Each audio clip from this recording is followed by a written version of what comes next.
Tuna Turner. Sa challenge na ito ay magpaparolyo ang player ng lata ng tuna ng patagilid at palibot sa harang.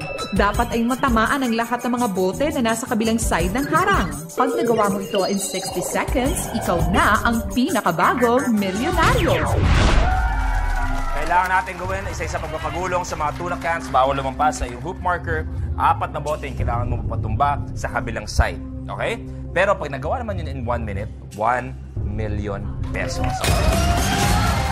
Ano naisip mong gagawin mo sa 1 million, Ethel? Pag nanalo ako ng 1 million, magpapa-renovate ako ng bahay.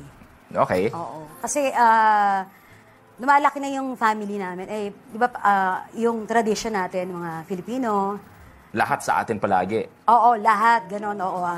Mapa stepsister, Oo. pati yung mga anak Extended nun. family Oo, setup tayo ganon. palagi. So gusto mo mas komportable lahat. Kasi minsan siksikan na, para naman, medyo komportable sila. Napakabuti talaga ng puso ni Ethel. Sobra. Kaya naman, good luck. 4 ang kailangan magawa in 1 minute. That's why, Ethel, you have a minute to win it.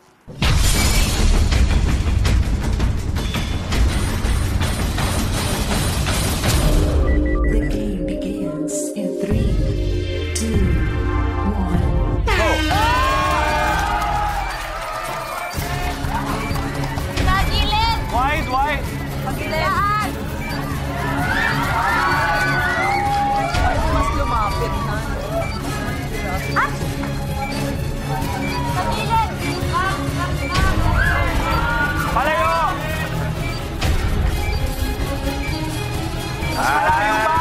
An! 35. Pa-right! Pa-right! Right! Pa-right! Palayo! Palayo! Palayo pa, palayo pa. Makanan! Uy, sayang. Masyadong malakas! Ganun na. Mas malayo, mas malapit. Yan, yan. Masyadong malakas! Ano ba? Hinaan mo! Hinaan mo!